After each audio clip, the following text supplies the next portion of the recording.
Magandang araw po sa lahat ng tagapakinig ng channel na ito. Ang ibabahagi ko pong kwento sa inyo ay tungkol sa isang bata at sa kanyang bantay. Magsisimula ang kwento sa isang liblib na baryo kung saan naninirahan ng mag-asawang Nena at Nardo. Dahil malayo sa bayan, ay mahirap ang pamumuhay ng mag-asawa. Dahil pinili nilang manirahan sa bundok, malayo sa ibang mga tao. Dahil hindi lingid sa kaalaman ni Nardo na ang kanyang asawang si Nena ay may lahing aswang. Pero ang mga uri na aswang nila Nena ay mababait at hindi nananakit ng mga tao kung hindi kinakailangan. Nabubuhay ang kanilang pamilya sa pagkain ng mga hayop sa kagubatan at kabundukan. Kaya doon naninirahan ang pamilya nito kasama ng kanyang ama at ina. Samantalang si Nardo naman ay mula sa may kayang pamilya at aksidenteng nakilala si Nena noong nangangaso ito sa gubat. Nang magkamabutihan ang dalawa at kahit ipinagtapat ni Nena kay Nardo ang kanilang sikreto, ay hindi nagbago ang pagtingin ng noig binata sa dalaga. Kaya iniwan ni Nardo ang karangyaan at piniling sumama sa pamilya ng dalaga. Kahit aswang ang ama at ina ni Nena, ay hindi naman namanan ni Nena ang pagiging isang aswang. Dahil sa ang lalaki lamang sa angka ng mga ito ang nagiging aswang. Dahil yun ang sumpa sa kanilang pamilya. Hindi naglaon, ay nagdalang tao si Nena sa kanilang anak ni Nardo. "Nardo, magiging tatay ka na." Wikang sabi ni Nena sa asawang si Nardo. Natuwang-tuwa naman sa narinig. Maging ang kanyang ama at inang si Lucio at Lucia ay natuwa din sa narinig. At ang tanging hiling lamang ng mga ito ay maging babae ang kanilang anak para maging normal itong tao at hindi manahid ang pagiging aswang. Masayang inalagaan ni Nena ang dinadala nito at hindi naman siya pinababayaan ng kanyang ama at ina. Samantalang, ganun din si Nardo. Paminsan-minsan ay bumababa ito ng bundok para makabili ng mga gamit na kakailanganin para sa pagbubuntis ng kanyang asawa. Pero isang araw ay sinundan pala ito ng dati nitong nobya na pinipilit ipakasal sa kanya ng mga magulang nito. Pero ayaw ni Nardo sa babae dahil nga may mahal na itong iba. Kaya dito inatunto ng babae ang lugar at bahay ng mag-anak nila Nena. Dito ay nakita niyang masaya ang mga ito at nakita niyang buntis nga si Nena. Kaya nanggagalaiti ito sa galit. At dahil desperado, ay umupa ito ng mga tao na patayin si Nena, pati na din ang pamilya nito. Kaya itinuo nilang aalis ang binata para gawin ang binabalak ng mga ito. Isang gabi na wala nga si Nardo dahil umuwi ito sa kanila para kumuha ng pera bilang paghahanda sa nalalapit na panganganak ng asawa. Isinagawa na nga ng dati nitong kasintahan na si Maida ang masamang binabalak niya. "Ngayon, humanda ka mga agaw na babae ka." Kasama ng 5 kalalakihan ay sinugod nila ang bahay nila Nena. Kaya nagulat ang babae dahil hindi niya inaasahan na may susugod sa kanilang tahanan. Nagkataon pang wala din ang magulang nito dahil naghahanap ng pagkain sa bundok. "Sino kayo? Anong kailangan nyo?" "Ikaw pala ang babae ni Nardo?" "Babae? Bakit? Sino ka?" "Ako lang naman ang papakasalan ni Nardo. Eto, hindi mo ba nakikita ang suot kong singsing?" "Pakakasalan? Hindi, nagsisinungaling ka. Ang sabi niya binata siya at wala siyang nobya." "Yun ang sinabi niya sa'yo. Hindi mo ba napapansin kung bakit siya palaging bumababa ng bundok? Yun ay para asikasuhin ang kasal namin." "Hindi, sinungaling ka. Hindi magagawa sa akin ni Nardo yun. Bahala ka kung ayaw mong maniwala. Pero hindi ka na din naman magtatagal sa mundong to. Mga bata, sige na. Kayo nang bahala sa babaeng yan." Tumawa naman ang pinuno ng mga lalaki At nagtanong pa kay Maida kung maaari daw ba muna nilang pakinabangan ang babae dahil nga maganda ito at maputi. O siya, magpakasaya kayo. Pero wag niyong kalimutang iligpit yan pagkatapos ha. Anong gagawin niyo? Huwag kayong lalapit sa akin.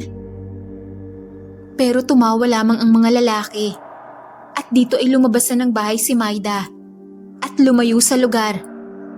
Nagsindi pa ito ng sigarilyo habang nakasandal sa malaking puno. Rinig naman ito ang pagsigaw ni Nena na humihingi ng tulong. At ilang sandali nga ay nagulat si Maida na magkalabugan sa loob ng bahay. At nakarinig ito ng mga pag-angil. Narinig niya ang putok ng baril. Hanggang sa biglang tumahimik ang lahat. Kaya pinatay nito ang sigarilyo at nagmatsyag sa paligid. Bigla itong napaatras nang makita sa gilid nito ang dalawang payat na nilalang. Namumula ang mga mata ng mga ito at puro dugo ang katawan. May hawak pang patay na hayop ang isa. Napaatras ito nang makitang tumingin sa direksyon niya ang mga nilalang at napatumba sa takot. Pero habang umaatras ito, ay bigla itong may nabangga. Kaya dahan-dahan niya itong nilingon. At dito nga umakit ang takot sa kanya nang makita ang isang hayop na kakaiba. Pinaghalong kuneho, aso at kambing ito. Kaya napatayo ito at tatakbo nang sumisigaw. Samantala sa loob naman ng bahay ay nakasalampak na lamang sa sahig si Nena. Puro dugo ang paligid nito dahil sa mga namatay na lalaking inutusan ni Maida. Dito ay nakatayo sa kanyang harapan ng isang nilalang na naglalaway at namumula din ang mga matang nakatingin sa kanya. Dito ay susunggaban sana siya ng aswang na gustong kainin ng kanyang ipinagbubuntis. Pero biglang bumukas ang pinto at dumating ang kanyang nanay at tatay na nasaan yung aswang na din. Kaya dito ay nagpambuno sila ng aswang na may balak ng masama kay Nena. Pinagtulungan ng dalawang mag-asawa ang aswang. Pero malakas ito at nagagawa pa silang madaig. Kaya sinabi ng ina ni Nena na tumakbo na ito dahil siya ang puntirya ng aswang na uhaw sa laman ng tao. Tumakbo nga si Nena palabas ng bahay nila habang sige sa pambuno ang tatlo hanggang sa sumali na din ang alagang sigbi ng kanyang ama. At dito nagawa nilang mapatay ang aswang. Pero madaming malubhang sugat naman ang tinamo ng kanyang mga magulang.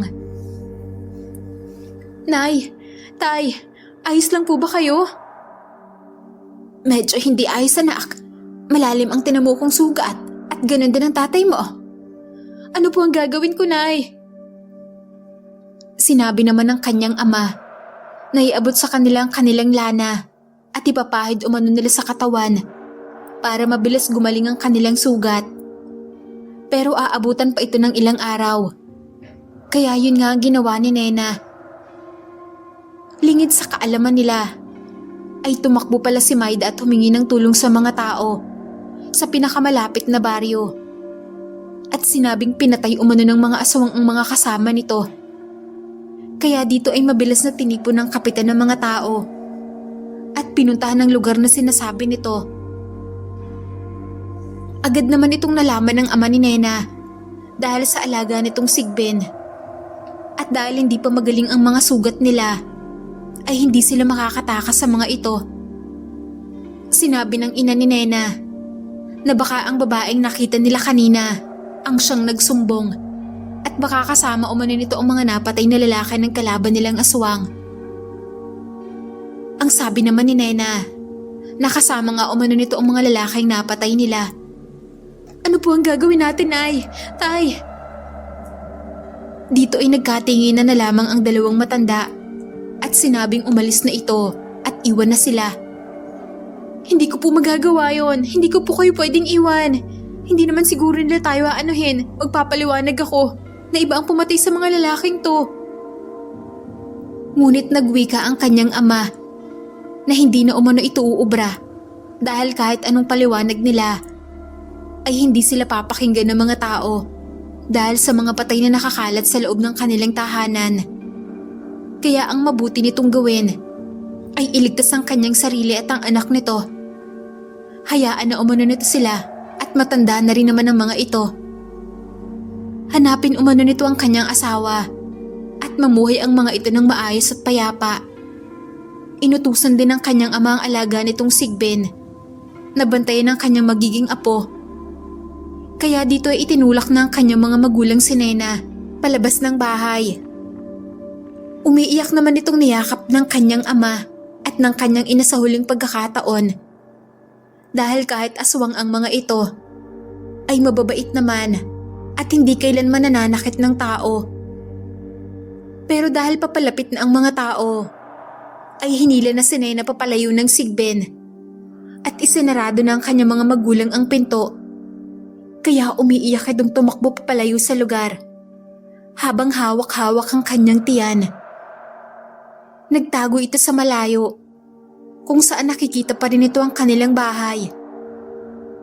At dito nga nakita ni Nena ang pagpasok ng mga kalalakihan na may dalang itak, sibat at buntot pagi. Maya-maya ay nakita niyang hila-hila ng mga ito palabas ang bangkay ng kanyang mga magulang.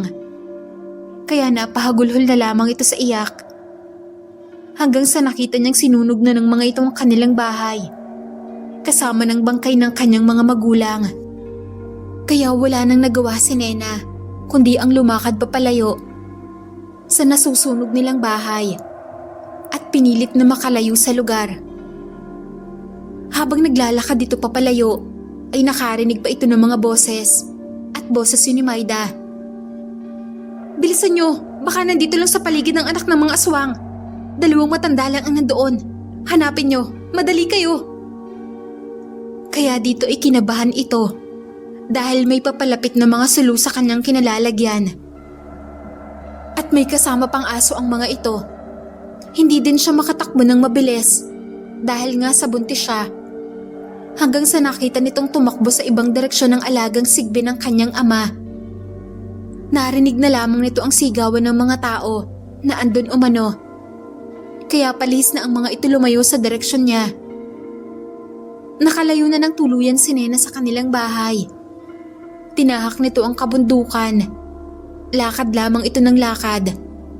Hanggang sa hindi na nito kaya at nagpahinga na lamang sa isang malaking puno. Dito ay iyak ito ng iyak dahil sa nangyari sa kanyang mga magulang. Pero kailangan itong magpakatatag para sa kanyang anak. Hindi ako susuko, anak. Hindi ko hayaang mapahama ka. Hindi ko sasayangan ang sakripisyo ng lolo at lola mo. Kaya dito ay napahiga na lamang si Nena sa isang ugat ng puno. Hanggang sa hindi nito namalayang nakatulog na pala ito sa sobrang pagod.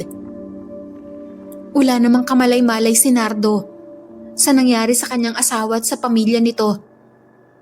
Masaya itong namili ng mga kakailanganin para sa kanyang mag-ina. Pero nang pabalik na sana ito, ay nagawa pa itong ma-hold up at masaksak at kinuha ang kanyang pera.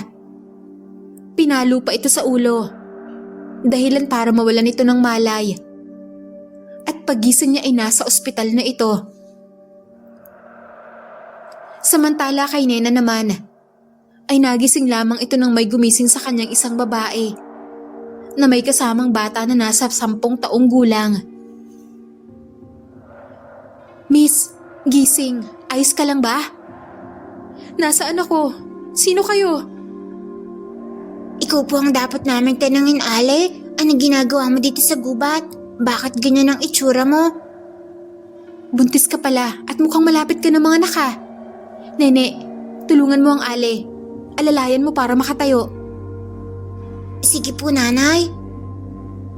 Dito ay inalalayan ng mag-inang Nene at pasing ang buntis na si Nena para makaupo ito. Dito ay binigyan nila ito ng tubig at pagkain. Eto po, Ale, oh. Tubig at saka po kamote. Salamat, bata. Hinintay muna nilang makakain ito bago sila nagtanong ng kung anong nangyari. Napapaiyak naman si Nena nang maalala ang nangyari sa kanyang mga magulang. Kaya sinabi ni Paseng na hayaan na lang At huwag na lamang itong magkwento kung hindi pa nito kaya. Sinabihan na lamang ito ng mag-ina na sumama na muna sa kanila. Doon ka muna sa amin ng anak ko kung gusto mo. Pero maliit lang ang bahay namin dahil mahirap lang naman kami. Pero nakakaraos naman kahit papaano. Sumama naman si Nena sa mag-ina. Inilalaya naman ito ng batang si Nene.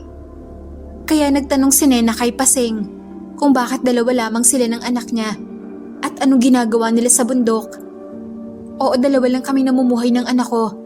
Namatay kasi ang ama ni Nene noong 8 taon pa lang siya. Naaksidente itong madaganan ng gumuhong lupa. Ganun ba? Mabuti nakakaya mong itaguyod ang buhay niyong mag-ina. Oo. Sa una, akala ko hindi ko kaya. At mahirap. Pero hindi naman ako pwedeng sumuko para sa anak ko. Kaya kahit mahirap, kinakaya ko. Ikaw ba?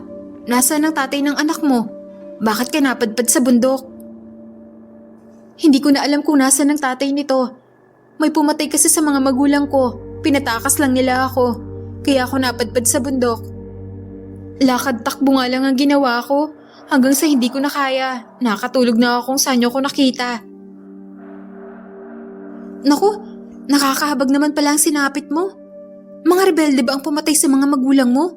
Mabuti nakatakas ka. Hindi na kumibo pa si Nena hanggang sa marating nila ang bahay ng mag-ina. Maliit lamang ito at gawa sa mga tagpi-tagping kahoy. Pasensya ka na't maliit lang ang bahay namin, pero kasya naman tayo dyan. Ale, upo po muna kayo. Sandali, kukuha lang po ako ng kamuting kahoy para maluto at makain natin. Ang bait naman ng anak mo, masipag pa. Oo, masipag talaga yan. Kaya mahal na mahal ko yan eh. Kahit mahirap lang ang buhay namin dito, masaya naman kaming mag-ina. Paano kayo nabubuhay? Gayong malayo kayo sa bayan. Hindi naman masyadong malayo ang bayan dito. Mga 3 oras na lakaran lang, mararating mo na ang bayan. Medyo mabundok lang kasi ang lugar na to. Pero may malapit na baryo mula dito. Mga 1 oras na lakaran pa nga lang. Bakit nyo piniling manirahan dito, Paseng? May bahay naman kami dun sa baryo. Pero sa ngayon dito muna kami. Nag-iipon kasi kami ng mga kahoy. At ginagawa naming uling na siyang ibinibenta namin sa bayan. Malayo kasi kapag pabalik-balik ka. Kaya pumirme kami ng anak ko dito sa bundok. Hindi ba kayo natatakot, Paseng, sa mga rebelde? O kaya mga aswang? Lalo na, 2 lang kayo ng anak mo dito nakatira. Aswang? Hindi naman totoo ang mga aswang eh. Lumaki na ako at tumanda, hindi pa ako nakakakita ng ganon. Rebelde oo, pero marunong naman kaming umiwas sa kanila. Hindi naman nagagawi ang mga yun dito eh. Natigil naman ang kanilang pag-uusap nang bumalik na si Nene na may dalang mga kamoting kahoy na ibinigay sa kanyang ina para mailuto ang mga ito. Kahit papano ay napapangiti si Nena kapag nakikita niya ang mag-inang Nene at Paseng, kaya nabuhayan din ito ng loob. Nang maluto na ang kamoting kahoy, ay kumain na silang 3. Na kahit kamote lamang ang pagkain ay masaya pa rin ang mag-ina. Matapos kumain ay nagpaalam si Paseng na aalis muna ulit ito para maghanap ng mga kahoy na gagawin nilang uling. Iniwan naman ito si Nene para bantayan ang kanilang bisita. Natuwa naman si Nene sa pakikipagkwentuhan sa bata hanggang sa makabalik ang kanyang inang si Paseng. Lumipas ang ilang araw ay nanatili si Nene sa poder ng mag-ina at tumutulong din ito kahit papaano. Nang makatipon ng sapat na mga kahoy ay kanila na itong inuuling. At nang makagawa na sila ng uling ay matyagang pinupulot na mag-ina mga ito at inilalagay sa sako. Hanggang sa makaipon sila ng 3 sako. Tinalian ni Paseng ang 3 sako gamit ang baging at pinasan sa kanyang likod. Dito ay humanga si Nena kay Paseng dahil kahit mahirap ay kinakaya nito para lamang mabuhay sila ng anak nitong ulila na sa ama. Sumunod naman si Nena sa kanila hanggang sa makarating sila sa baryo kung saan may bahay din ang mag-ina. At gaya ng bahay nila sa bundok, ay maliit lamang din ito. Pero kahit papaano ay maayos pa naman ang mga dingding. Ay salamat, nandito na tayo. Sandali po, Nay. Ikukuha po kita ng tubig. Dito ay ikinuha nga ng tubig ni Nene ang ina. Dahil sa pawis na pawis ito sa kakabuhat ng 3 sakong uling. Salamat anak. Bukas makakakain na din tayo ng kanin pag naibenta na natin to. Talaga, Nay? Matagal na din kasi akong hindi nakakakain ng kanin eh. Hindi lang yon. 3 to. Kaya makakabili pa tayo ng masarap na ulam. Tuwang-tuwa naman ang batang si Nene habang pinupunasan ng pawis ang mag-ina. Dito nga, kinabukasan ay binenta nila sa bayan ang mga uling na kanilang ginawa sa loob ng mahigit 1 linggo. Bumili nga ng baboy at bigas si Paseng na siyang pinagsaluhan ng 3. Hindi naman maalis ang ngiti sa pisngi ng batang si Nene dahil sa sarap ng kinakain nito. Samantala kay Nardo naman, makalipas ang ilang linggo sa ospital, ay nakalabas na ito sa tulong na din ni Maida. Ang babae ang palaging nagbabantay dito, pero hindi nito sinabi ang nangyari at ang ginawa niya. Kaya nang makalabas na ng ospital si Nardo, ay agad nitong tinungo ang bahay nila Nena sa bundok. Dito niya nakita ang bakas ng sunog. Kaya labis ito nag-alala sa kanyang asawang buntis at sa mga magulang nito. Pero napaghandaan na pala yun ni Maida at may sinabihan itong lalaki na kapag pumunta ang binata sa lugar ay sasabihan niyang patay na ang lahat ng nakatira sa bahay. Dahil nga napag-alaman ng mga tao na mga aswang ang mga ito. Kaya yun nga ang sinabi ng lalaking lumapit kay Nardo. At dahil doon ay gumuho ang mundo nito at hindi makapaniwalang wala na ang kanyang asawa at kanyang magiging anak. Sinamantala naman ni Maida ang pagkakataon para akitin si Nardo. At ang isa pa ay mayaman ang babae. Kaya ito din ang gumawa ng paraan para maisalba ang mga negosyo ng pamilya ni Nardo. Kaya malaki ang utang na loob ng lalaki dito. At hindi nito alam na ito din pala ang may pakana kung bakit hindi na niya nakita ang kanyang sanay magiging pamilya. Balik naman kay Nena. Ilang buwan ang lumipas. Nanatili na lamang ito kasama ng mag-inang Paseng at Nene dahil wala naman itong ibang mapuntahan. At hindi na din ito binalikan ng dati nilang bahay na nasunog. O kaya ay magpakita lamang doon dahil nga natatakot din ito na may makakilala sa kanya at malagay pa sa panganib ang kanyang dinadala. Kaya lumipas pa ang ilang buwan at dumating na ang araw ng panganganak nito. At dahil walang pera ay sa bahay na lamang nagmag-ina ito ng anak at tumawag na lamang ng paltera si Paseng. Dito ay ilang oras ang nakalipas. Hirap sa pagpapalabas ng bata si Nena at ang hina na nito. Delikado ito. Hindi ko kayang mapalabas ang bata. Kapag nawala siya, malalagay sa panganib silang pareho ng anak niya. Dalhin na natin siya sa ospital. Pero sa mahinang boses ay nagwika si Nena na wag na umano dahil alam niyang wala ding pera ang mag-ina. Malaki na din ang naitulong ng mga ito sa kanya. Kaya kakayanin niya umunong mailabas ang bata. Pero nanghihina ka na, Nena. Baka kung anong mangyari sa'yo. Ang ipon natin, Nay, para sa pag-aaral ko. Gamitin muna natin para madala sa ospital si Tia Nena. Pero dito ay mariing tumutol si Nena at sinabihan ito ang paltera na ilalabas niya ang bata kahit anong mangyari. Dito nga ay umari ito ng todo gamit ang buo nitong natitirang lakas. At nakita nga ng paltera ang bata, kaya hinugot na niya ito.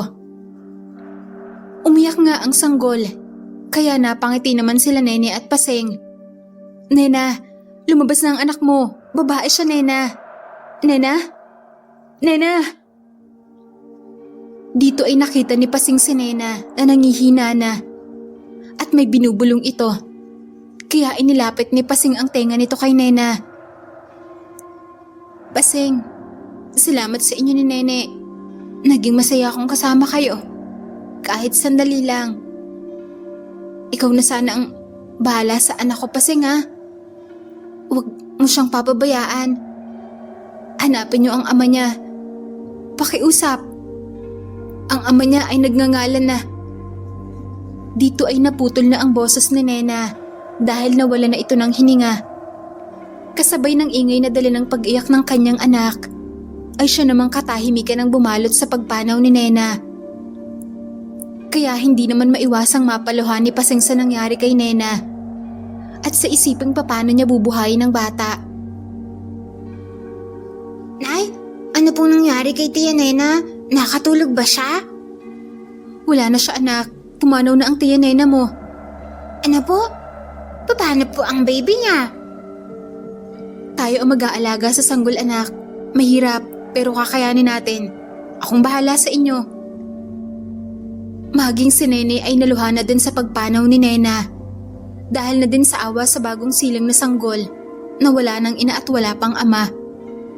Sa murang edad ay naiintindihan kasi ni Nene ang hirap ng kanyang ina. Simula nang mamatay ang kanyang ama. Kaya naawa ito sa sanggol na mabubuhay na walang pamilya. Sige po, Nay. Tayo na lang mag-aalaga kay baby. Ituturing ko siyang kapatid, aalagaan, at puprotektahan kahit anong mangyari. Niyakap na lamang ni Pasing ang anak na si Nene at nang araw nga din na yon ay nagpatulong si Pasing sa kanilang kababaryo para ilibing si Nena. Walang lamay na naganap dahil wala naman itong pamilya. Kaya agad nilang inilibing ang bangkay nito. Dito ay pinagsikapan ni Pasing na buhay ng dalawang bata. Ito ang nagtatrabaho. At lahat ay ginawa nito na pwedeng mapagkakitaan. Pinasok na ni Pasing. Habang si Nenay naman ang nagbabanday sa sanggol na pinangalanan nilang si Inday. O Inday, huwag ka mag-alala. Kahit wala ka ng nanay, nandito naman kami ni Nanay Pasing. Para sa'yo. At ako magiging ate mo. Aalagaan kita, Inday. Wika ng batang si Nene habang binabantayan nito ang sanggol na si Inday. At dahil nga palaging wala si Pasing, dahil sa naghahanap ito ng pagkakakitaan, ay palaging naiiwan sa Nene at ang sanggol sa kanilang bahay. Isang araw, ay may dumaang matanda sa kanilang bahay. Humihingi ito ng maiinom na tubig. Dahil nga hindi ito kilala ni Nene, ay hindi niya ito pinapasok, kagaya ng sinabi ng kanyang nanay.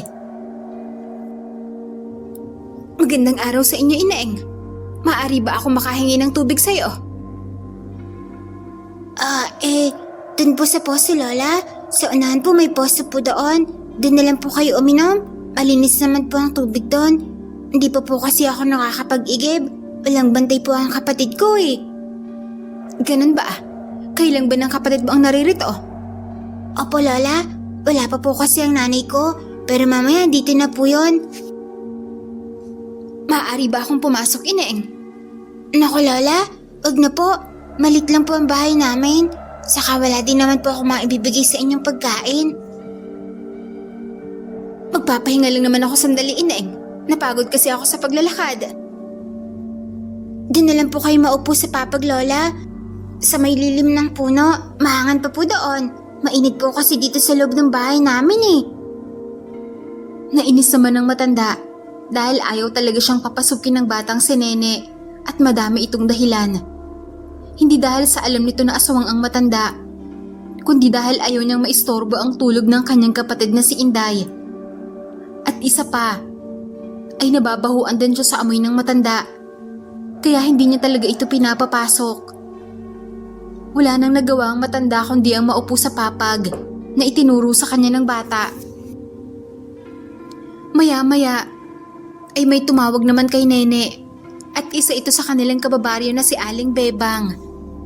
Nadinalan sila ng ulam nito dahil naaawa ito sa mga bata. Nene, andyan ka ba? Apo, Aling Bebang. Huwag po kayo masyadong maingay. Tulog pa po si Inday. Ganun ba? Pasensya ka na. Eto, dinalan ko kayo ng ulam. Nilagang baka yan, para masarap ang ulam niyo mamaya. Wow, Salamat po, Aling Bebang. Ang bait niyo po. Aling Bebang, kilala niyo ba ang matandang yon?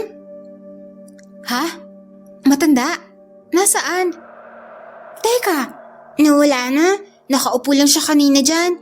Gusto nga pong pumasok sa bahay, pero hindi ko pinapasok at tulog pa po si Inday. Hindi mo ba siya kilala, Nene? Hindi po, Aling Bebang eh. Mabuti at hindi mo pinapasok. Mag-iingat ka at kayo lang dito ni Inday. Huwag kang mapapapasok kung makikipag-usap sa hindi mo kakilala, ha? Opo, Aling Bebang. Salamat po muli sa ulam. Walang anuman. Hayaan mo. Pag naghanap ulit ng katulong ang amo ko, ipapasok ko doon ang nanay mo. Para malaki naman ang kita niya, kaysa namamasura at nag-uuling siya. Mabait naman ang amo kong lalaki. Yung babae lang naman kasi ang maldita. Sige po, Aling Bebang. Para makabili na kami palagi ng gatas ni Inday. Palagi kasing sabaw ng sinaing na lang ang pinapaday din namin kay Inday. Naawa na din po ako sa kapatid ko po. Sige, basta mag-iingat kayo dito, ha? Huwag magpapapasok ng iba. Opo. Kaya dito ay umalis na ang mabait nilang kababarya na si Aling Bebang na nagtatrabaho pala kina Nardo at Maida bilang katulong. Inantay ni Nene ang kanyang nanay Paseng dahil nga sa wala pa silang bigas. At ilang sandali nga ay dumating na ito at may dalang bigas. Kaya agad na silang nagsaing. At kagaya ng dati, sabaw pa rin ang sinaing ang pinapainom nila kay Inday. Dahil nga wala naman silang pambili ng gatas nito. Kaya matapos padadehin ang sanggol, ay kumain na din silang magnanay. Hindi naman sinabi ni Nene ang tungkol sa matanda na pumunta sa kanilang bahay. At mas ikinuwento nito ang sinabi ni Aling Bebang sa kanya. Nay, ang sabi ni Aling Bebang kanina, pakikiusapan niya daw ang amo niya na ipasok ka bilang katulong sa malaking bahay nila. Talaga, anak? Mabuti nga. Para may trabaho na ako, pakonti-konti lang kasi ang kita ko sa pamamasura at pag-uuling. Lalo na, nagsisimula na ang tag-ulan. O nga po, Nay, para makabili na po tayo ng gatas ni Inday. Oo nga, anak eh. Pero kung sakali man magtatrabaho na ako, kaya mo bang alagaan si Inday, anak? Baka kasi hapon o gabi na ako makauwi. Apo, Nay, kaya ko po. Mabait naman po tong si Inday. Umiiyak lang siya kapag gutom na. Salamat sa iyo, anak, ha. Ang bata mo pa. Pero katuwang na kita sa buhay. Sana nga, ay nakakapag-aral ka ngayon. Ayos lang po yun, Nay. Marunong na din naman po ako magbasa at magbilang eh. Tama na po yun. Niyakap na lamang ni Paseng ang anak na si Nene. Dahil nga nagsasakripisyo ito. At nakakaintindi na sa kalagayan ng buhay nila. Kahit na bata pa lang ito. Lumipas ang oras at kumagat na ang dilim. Naghanda na silang matulog at pinatay na ang gasera na kanilang ilawan. Habang natutulog ang mag-ina, ay bigla namang nagising si Nene dahil sa iyak ng sanggol na si Inday. Bumangon ito at sinilip ang sanggol para patahanin. Pero ayaw talaga nitong tumigil sa kakaiyak. Kaya ginising na niya ang kanyang nanay Paseng. Ngunit kahit anong yugyug nito, ay hindi magising-gising ang kanyang ina. Maya-maya pa, ay nakarinig na ito ng alulong ng mga aso. Kaya naman biglang kinabahan si Nene. Tumatayo ang balahibo nito sa alulong ng mga aso. Dagdag pa, na ayaw magising ng kanyang nanay Paseng. Ilang sandali lang, ay nakarinig na ito ng huni ng kuto-kuto sa labas ng kanilang bahay. Bagamat hindi pa nakakakita ng aswang, ay hindi naman lingid sa bata ang mga ganitong tunog. Kaya kinabahan ito dahil paikot-ikot sa bahay ang nilalang na nasa labas at sige pa rin ang pag-iyak ni Inday. Pero kahit kinakabahan na ito, ay hindi nagpadaig si Nene at kumuha ito ng asin at tumabi sa sanggol. Ilang sandali pa, ay nakarinig na ito ng mga pagkaluskos at katok sa kanilang pinto. Kung sino ka man, Umalis ka na. Pero sige pa rin sa pagkatok ang nilalang sa pinto at sige pa rin sa pag-iyak ang sanggol na si Inday. Huwag kang matakot, Inday. Hindi ka pababayaan ng ate nenay mo. Kung sino ka man, umalis ka na dito. Kung hindi, sasabuyan talaga kita ng asin. Dito ay bigla namang nawala ang pagkatok at tumahimik ang paligid. Pero umiiyak pa rin ang sanggol. Hanggang sa biglang nakarinig na lamang si Nene. Nang tila may nag-aaway na kung anong mga hayop sa labas. Sinilip niya ito at dito niya nakita ang isang aso na walang mga balahibo at nakikipagbuno sa isang hayop na hindi niya mawari kung aso, kambing o kuneho. Pero mabilis itong kumilos at hindi nito hinahayaang makalapit ang malaking aso na walang mga balahibo sa kanilang bahay. Imbes na matakot, ay parang namangha pa si Nene sa nakikitang pag-aaway ng dalawang hayop. Hanggang sa tumakbo na lamang bigla ang aso na walang mga balahibo, papalayo sa kanilang bahay. At dito na nakita ni Nene na tumigil na sa pag-iyak si Inday. At ngumingiti ito na tila hindi na natatakot sa kung anumang nilalang ang nasa labas ng kanilang bahay. Nang silipin muli ni Nene ang nilalang, ay wala na ito. At doon ay nagising na din ang kanyang nanay Paseng. Nene, bakit gising ka pa anak? Nagising ba si Inday? Opo, Nay. Pinatahan ko lang po si Inday. Umiiyak po siya kanina eh. Ganun ba? Akin na. Ako na magpapatulog sa kanya. Matulog ka na din. Anong oras na oh? Ibinigay naman ni Nene si Inday sa kanyang nanay Paseng. At hindi na lamang nito binanggit sa kanyang ina ang nakita niya. Nahiga na lamang ito. Lumipas ang ilang araw, ay pumunta ang kanilang kababaryong si Aling Bebang sa kanilang bahay. Paseng, Nene, andyan ba kayo? O Aling Bebang, bakit po? Paseng, pumayag na ang amo ko na kumuha ng dagdag na katulong, kaya pwede ka na magsimula bukas. Talaga po Aling Bebang? Naku, maraming salamat po sa inyo. Malaking tulong po sa aming mag-ina po na may trabaho ako.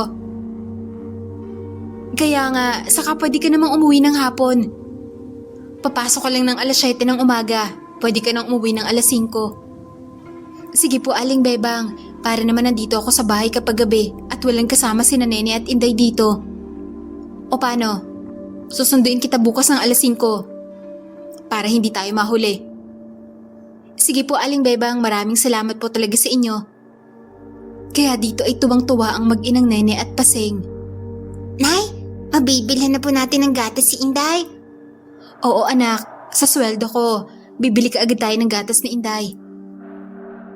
Nag-umpisa na magtrabaho si Paseng sa bahay nila Nardo at Maida. Kagaya ng sinabi ni Aling Bebang ay napakabait ni Nardo. Pero napakamatapobre naman ni Maida. At palaging galit ito. Pero hindi din ito pumipirmi ng kanilang bahay. Kaya maayos naman nakakapagtrabaho si Paseng at Aling Bebang. Aling Bebang, bakit ganyan si Mamayda? Ang sungit at ang sama ng ugali. Mabuti pa si Sir Nardo ang bait, pero palaging malungkutan nga lang. Naku Paseng, hayaan mo na mag-asawa. Asikasuhin mo na lang trabaho mo. Siguro ganyan lang ang mga yan at walang anak. Natapos ang unang araw ni Paseng sa pagtatrabaho sa bahay na mag-asawang Nardo at Maida. Kaya nagpaalam na ito sa kanilang amo. Mauna na po ako sir. Tapos na din po ako maglinis at maglaba. Babalik na lang po ako bukas para maplansya at matupi ang mga nilabhan ko. Hapon na po kasing natuyo eh. Kasi nag-aantay pa sa akin ng mga anak ko. Wala silang kasama. Pinayagan naman ni Nardo si Paseng na umuwi na. Pero bago ito umalis, ay kumuha ito ng pagkain. Kagaya ng mga tinapay, gatas, tsokolate, at binigyan ng pera si Paseng para bumili umano ng lechong manok upang ipasalubong sa mga anak nito. Naku sir, ang dami naman ito. Iisa lang naman ang anak kong kakain ito at isa-isanggol pa po. Dito ay nagwika si Nardo. Na ganun ba umano? May sanggol pa pala itong anak. Kaya kumuha muli ito ng pera pandagdag. para ibili niya umano ng gatas ng anak niya. Nako sir, maraming salamat po. Makakabili na po ako ng gatas ni Inday. Pero sir, hindi ko naman po siya talaga. Dito ay sasabihin sana ni Paseng na hindi niya tunay na anak si Inday at anak lamang ito ng kaibigan niyang si Nena. Pero hindi na niya ito masabi nang marinig nila ang sigaw ni Maida at lasing na naman ito. Sinabi ni Nardo na umalis na ito. Baka kasi makita pa siya ng asawa nito. Alam niya kasing ayaw na ayaw nitong tumutulong siya sa iba. Mabilis nang umuwi si Paseng. Dala ang pinamigay na pagkain ni Nardo. At bumili nga ito ng gatas at ulam nilang lechon manok. Ang bait talaga ni Sir Nardo, tsakong matutuwa nito si Nene. Kaya pagdating ni Paseng ng kanilang bahay, ay tuwang-tuwa si Nene sa mga dala nito. Oh nanay, ang dami naman yan. Saka may lechon manok pa't gatas ni Inday. Oo nga anak, ang bait kasi ni Sir Nardo. Binigyan ako ng pera, pambili ng ulam natin at gatas ni Inday. Saka itong mga tsokolate at tinapay. Kaya kahit wala ako dito, hindi ka magugutom anak. Ang bait naman pala talaga ni Sir Nardo, no? Ayun Inday, binilan ka ni Sir Nardo ng gatas mo. Dito ay nakita naman ni Nene na humiti ang sanggol na si Inday. Kaya tuwang-tuwa din ang bata sa dami ng kanilang pagkain. Lalo na nang may lechong manok pa silang ulam na ngayon lamang niya matitikman. Kumain na nga sila at pinadede na nga ang sanggol ng gatas. At pagkatapos ay natulog na sila mag-iina, nabusog at masaya. Kinabukasan ay maaga namang gumising si Paseng para pumasok sa trabaho. Kaya naiwan na naman si Nene na magbantay kay Inday. Ilang linggo ang lumipas, ay nag-umpisa na nga ang tag-ulan. Kaya tumutulo ang bubong ng bahay nila Nene. Dahil maliit lang ito, ay hindi naman nila may iwasan maambunan, pati na ang sanggol. Isang araw, nang timplahan ni Nene ng gatas si Inday, dahil nga umiiyak ito, ay ayaw namang dumaydi ng bata. Iyak lamang ito ng iyak. Binuhat na lamang ito ni Nene. At dito niya nalaman na mataas ang lagnat ng sanggol. Ala Inday, ang taas ng lagnat mo. Anong gagawin ko? Wala pa naman dito si nanay. Dito iyak na nag-iyak si Inday. Kaya hindi na natiis ni Nene ang iyak ng kawawang sanggol. Binalot niya ito sa plastic para hindi mabasa. At sinuong ang ulan papunta ng bayan. Kahit makulimlim at may kalayo ng bayan, ay hindi naman ito alintana ng batang si Nene. Dahil nga baka kung mapano si Inday. Dahil ayaw nitong tumigil sa kakaiyak at mainit na mainit ito. Habang sinusuong ni Nene ang daan, ay kita naman niya sa gilid nito ang isang hayop na tila sinusundan siya. Pero hindi naman ito lumalapit sa kanya. At ito din ang hayop na kumakalaban sa isang aso noong isang gabi. Tumigil ang iyak ng sanggol, pero mainit pa rin ito. Kaibigan mo ba ang hayop na yun Inday? Mukhang binabantayan ka niya. Baka kaibigan niya ng mama mo dati. Dito ay nagmadali na si Nene hanggang sa makarating ito sa bahay ni Leonardo at Maida. Alam na kasi ni Nene ang papunta dito. Dahil minsan na siyang naisama noon ni Aling Bebang nang may kinuha itong pagkain at damit ng bata na ipinabibigay ni Nardo. Kumatok ito sa pinto. Nay Paseng, pagbuksan niyo po ako. May lagnat po si Inday. Dito ay biglang bumukas ang pinto at si Maida ang nagbukas nito. Sino ka? Anong kailangan mo? Nun ka sa ibang bahay mamalimos, wag dito. Hindi po ako namamalimos, ma'am. Anak po ako ni Paseng. Nandyan po ba siya? Kasi po may lagnat po ang kapatid ko. Walang Paseng dito. Umalis ka na nga, ang dumi-dumi mo. Dito ay sinara na ni Maida ang pintuan kahit na umaambon. Ay hindi man lang nito pinapasok ang batang si Nene. Nakarga pa ang sanggol na si Inday. Ma'am, sandali po. Tawagin niyo po ang nanay ko. Pero hindi na muling bumukas ang pinto. Hanggang sa bigla namang dumating si Nardo. sakay sa sasakyan nito at nakita si Nenay na inaambon na ng ulan. Kaya kaagad itong bumaba ng sasakyan at nilapitan ng bata. Tinanong kung bakit ito nagpapaulan. Tinatawag ko lang po ang nanay ko kasi po inaapoy ng lagnat ang kapatid ko. Diyan po ba siya sa bahay na nagtatrabaho? Nakita ni Nardo na may karga nga itong sanggol, kaya agad niya itong kinuha. Dito nga ay may kung anong lukso ng dugo ang naramdaman ni Nardo sa sanggol. Pero naramdaman niyang mainit ito, kaya dali-dali niyang pinasakay si Nene sa sasakyan at dinala sa ospital ang sanggol. Inasikaso ni Nardo ang lahat upang magamot ang sanggol at binilhan pa nito ng damit si Nene dahil nga basa ang bata. Pansamantalang mananatili muna sa ospital ang sanggol na si Inday dahil nga sa mataas nitong lagnat. Gagaling na po ba si Inday? Tanong na nag-aalalang si Nene. Kaya pinanatag naman ni Nardo ang kalooban ng bata at sinabing magiging maayos din umano ito. Binabantayan na ito ng mga nurse. Salamat po sa inyo, Sir Nardo. Kung hindi po dahil sa inyo, baka kung napano na po si Inday. Dito ay hinaplos na lamang ni Nardo ang ulo ng batang si Nene at sinabing ang bait umano nito. Kaya niyaya niya muna itong kumain dahil baka gutom ang bata sa layo ng kanyang nilakad. Alam kasi ni Nardo ang lugar nila Nene dahil nakapunta na siya sa bahay nila Aling Bebang. Hindi po ako nagugutom, Sir Nardo. Dito na lang po ako. Magbabantay po ako kay Inday. Saka pwede po bang pakasabi na lang kay Nanay Paseng na nasa ospital ako? Baka kasi uuwi yun at hindi niya kami madatnan ni Inday. Hindi kasi ako pinapasok ng asawa niyo po kanina sa bahay niyo. Kaya hindi po alam ni Nanay na dinala po natin si Inday sa ospital. Galit na galit naman si Nardo sa kanyang nalaman. Sinabi niya kay Nene na sige na umano at sasabihin niya sa nanay nitong si Paseng na narito siya sa ospital. Kaya nagpaalam na si Nardo kay Nene. Binigyan pa niya ang bata ng pera at sinabing itago muna niya ito. Baka sakaling magutom ito. Para may ipangbibili siya.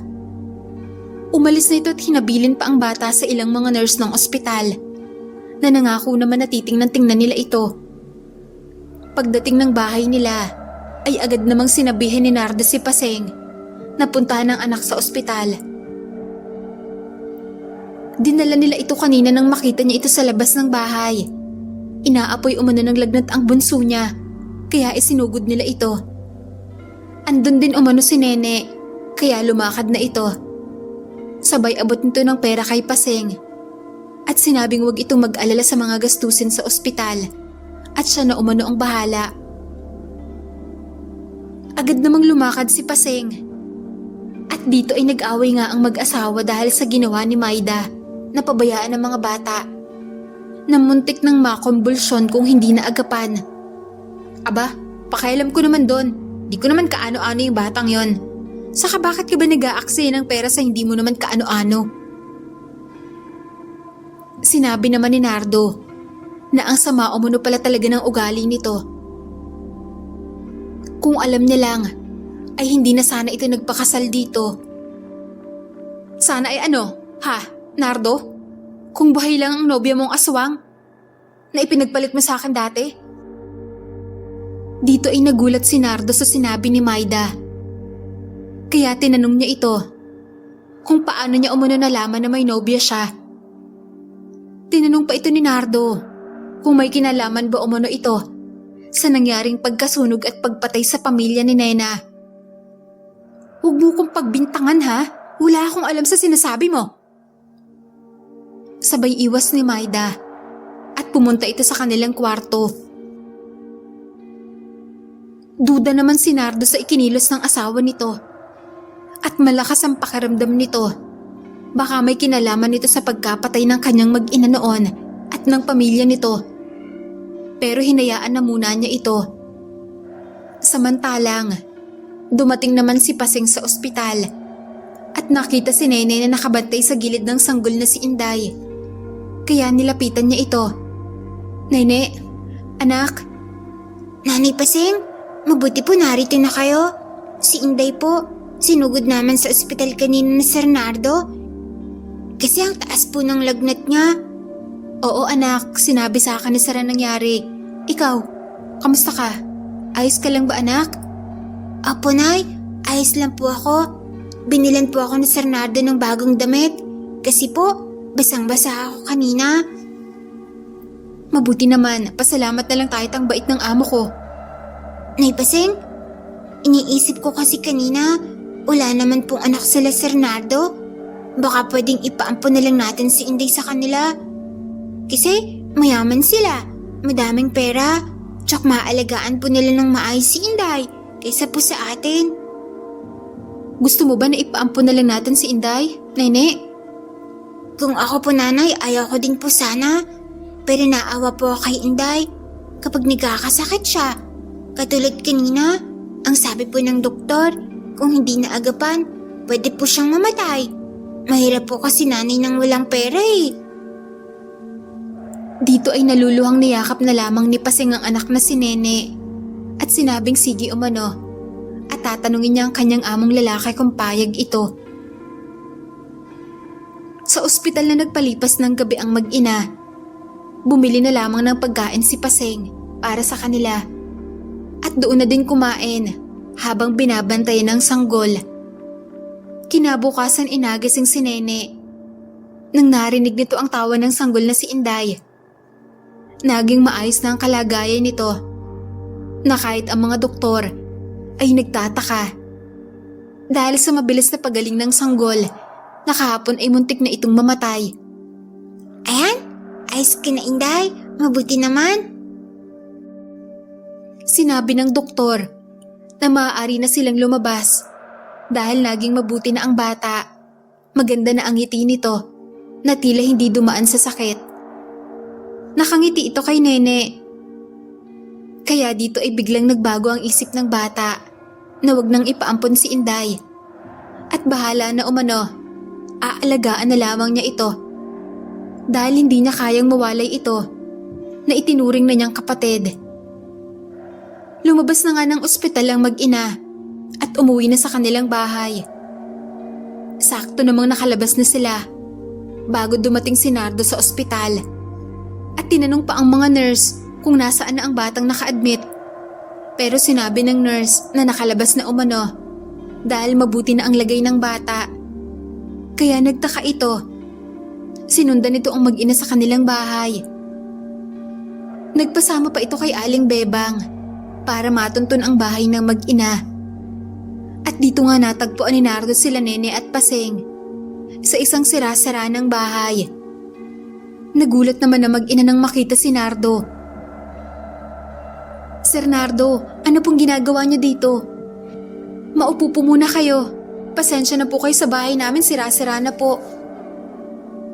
Nagwika naman ng lalaki na ayos lamang umano at sinisiguro niya lang na ayos na ang bata. Dahil nagtaka ito kung bakit umano sila nakalabas kaagad. Ayos na po si Inday Sir Nardo. Eto po oh. Iniabot ni Nene ang sanggol kay Nardo at ngumiti naman ito sa kanya. Tuwang-tuwa naman si Nardo sa sanggol na tila ang gaan ng pakiramdam niya dito. Gusto po kayo ni Inday, Sir Nardo, kasi nakangiti po siya sa inyo oh. Saka salamat po sa tulong niyo po sa amin ah. Ngumiti naman ang lalaki at sinabing wala umano yon. Nakita niya ang kalagayan ng mag-ina. Kaya dito ay sinabi niya na ipapaayos niya ang bahay ng mga ito. Natuwa naman si Aling Bebang sa narinig. Dahil naaawa na nga din ito sa mag-iina, lalo na kay Nene, na siyang nagbabantay sa bata. Nanatili pa si Nardo sa maliit na bahay ng mag-inang Paseng at Nene, at siya ang nag-alaga sa sanggol na si Inday. Wala itong kamalay-malay na ang batang hawak niya ay ang anak nila ni Nena. Pinaayos ni Nardo ang bahay ng mag-ina. Araw-araw siyang dumadalaw sa sanggol habang nagtatrabaho si Paseng sa kanilang bahay. Nandoon naman si Nardo sa bahay nila kasama si Nene para alagaan ng sanggol na si Inday. Hindi nagtagal ay nalaman naman ito ni Maida Kaya galit na galit ito. Dahil ginawa na niya ang lahat para lamang mahalin siya ni Nardo. Pero kahit anong gawin niya, ay hindi siya magawang mahalin ng lalaki. Parati itong umaalis ng bahay nila, kaya wala itong oras sa kanya. Kaya naglalasing na lamang ito. Ngayon na nalaman niyang masaya ito sa pag-aalaga sa isang sanggol, ay naisip na naman ni Maida na gawa ng masama ang mga bata. Kagaya ng ginawa noon sa karibal niyang si Nena at sa mga magulang nito. Samantala sa bahay naman nila Paseng, ay ginabi na si Nardo. Dahil naaaliw ito sa sanggol, na ikinatuwa naman ni Nene at Paseng. Dahil tila mag-ama ang dalawa. Naku Sir Nardo, ginabi ka na. Baka galit na naman si Mamayda niyan. Nagwika naman ng lalaki. Nahayaan niya umano ito. Nagwika pa na kung maaari ay dito na lamang siya kumain ng hapunan. Sige po Sir Nardo, dito na po kayo kumain. Kumain nga si Nardo sa kanila dahil sa maayos na naman ang bahay na mag-ina. At medyo malaki-laki na ito. Kaya nakakagalaw na sila ng maayos. Masaya namang kumakain ng tatlo. At sinabi ni Nardo kina Nene at Paseng na kung ayos sa kanila ay aampunin na lamang nito si Inday. Nang sa ganon ay siya na ang mag-aalaga dito. Ano po? Aampunin niyo po si Inday? Pero ayaw ko pumapaliw kay Inday. Mahal na mahal ko po si Inday, Sir Nardo. Nagwika si Nardo na hindi naman umano ito mapapalayo kay Inday. At pwede na naman itong dalawin kahit anong oras. Isa pa, para malaya na itong magbantay kay Inday habang nagtatrabaho ang kanyang nanay Paseng. Dahil ipapasok na ito sa paaralan para makapag-aral na ito. Nagkatingin na naman ang mag-inang Paseng at Nene. Talaga po Sir Nardo? Totoo po ba ang narinig ko? Ipapasok na si Nene sa paaralan? Nagwika ang lalaki na oo umano at siya ang bahala sa lahat ng gastos. At huwag mag-alala si Nene dahil makakasama niya pa rin naman si Inday kapag wala itong pasok. Ay siya ang magbantay doon sa bahay nila.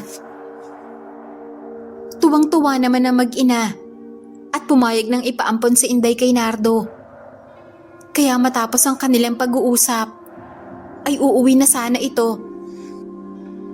Nang bigla namang bumuhos ang malakas na ulan, kaya hindi na ito nakauwi. Wala na itong nagawa, kundi doon na lamang magpalipas ng gabi sa bahay na mag-ina. Sumapit ang hating gabi. Tumigil na ang ulan.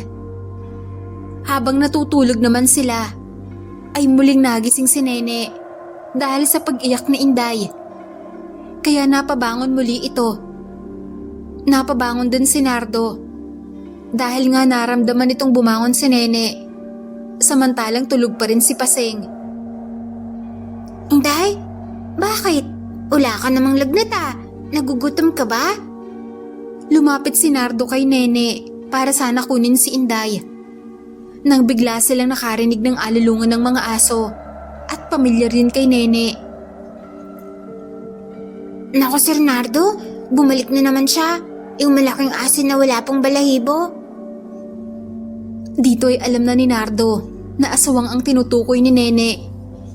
Dahil hindi naman bago sa kanya ang ganito. Dahil nga nakasama niya din ang pamilya ni Nena ng mga aswang. Sinabihan niya si Nene na bantayan si Inday at gisingin ang kanyang nanay Paseng. Sinunod naman niya ni Nene.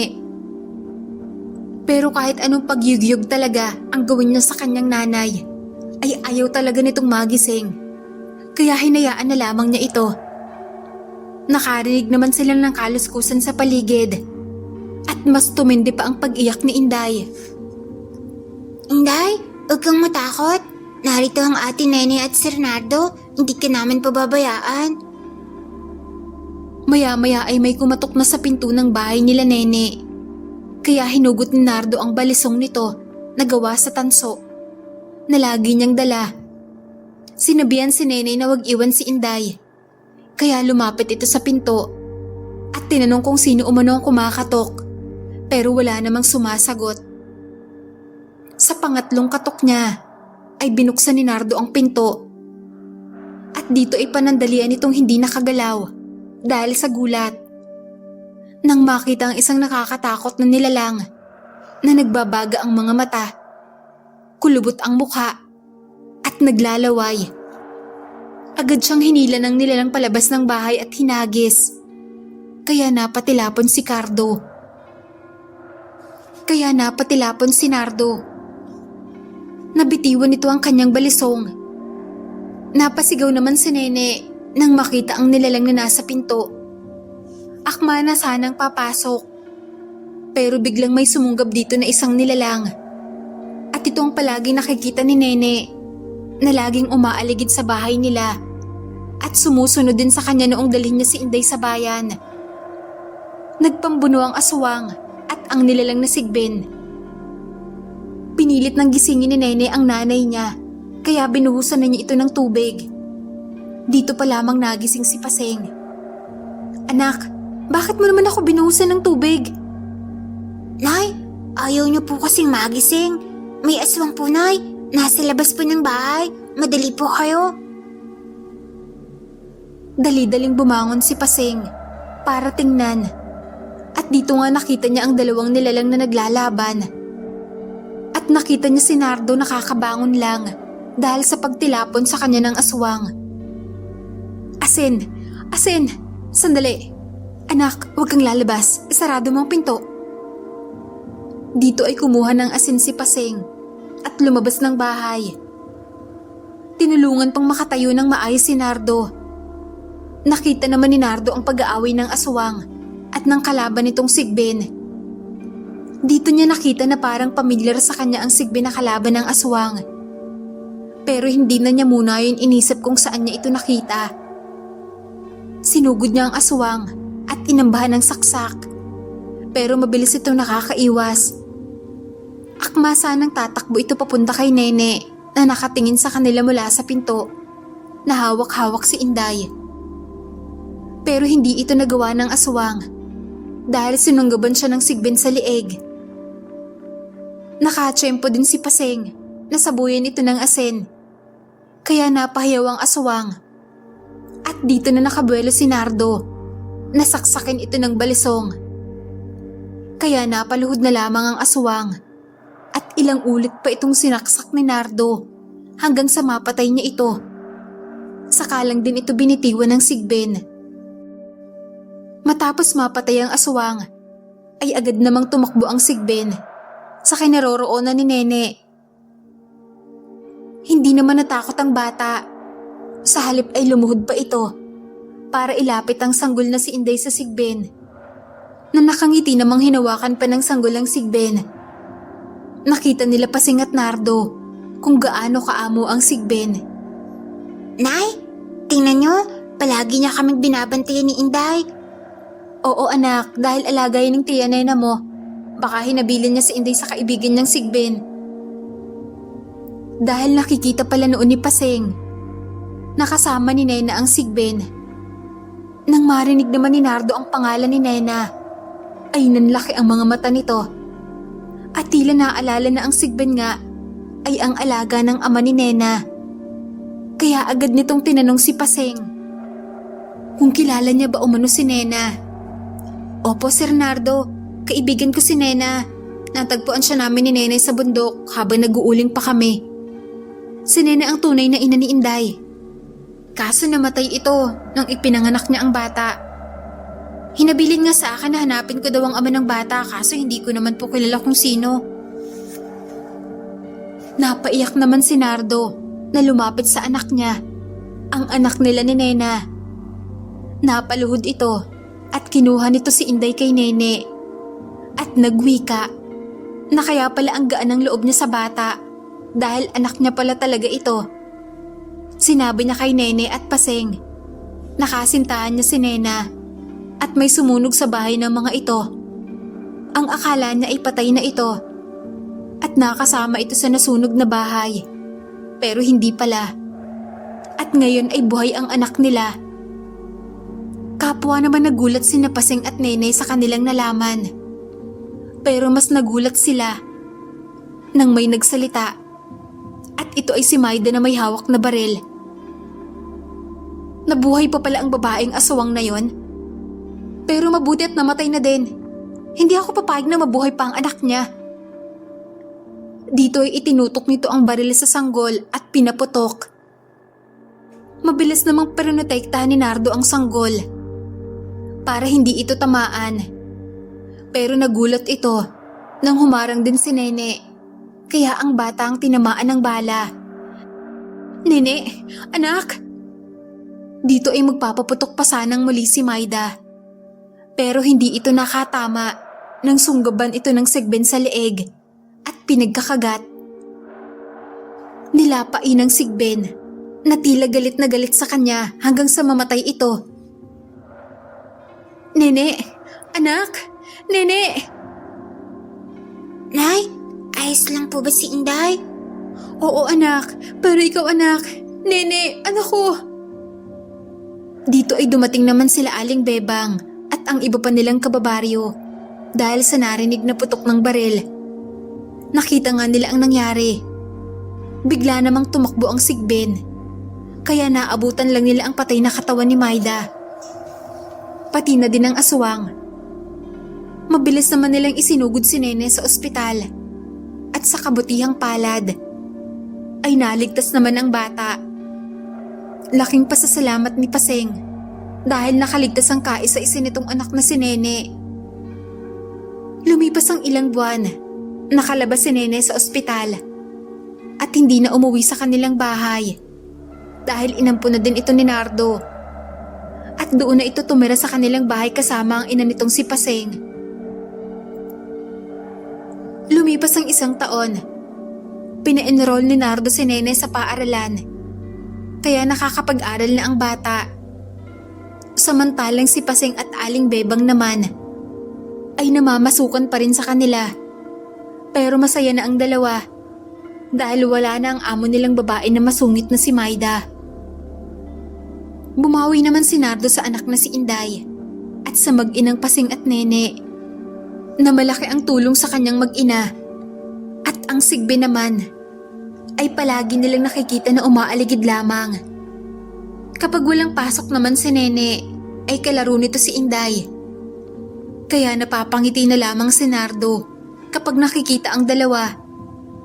Sinabi sa isip niya na kung saan man umano ang asawa niyang si Nena, ay panatag na ito dahil hindi lamang isa, kundi marami ang bantay ni Inday. Dito ko na po tatapusin ang aking kwento. Sana po ay nagustuhan ninyo. Salamat. At muli ay magandang araw po sa lahat.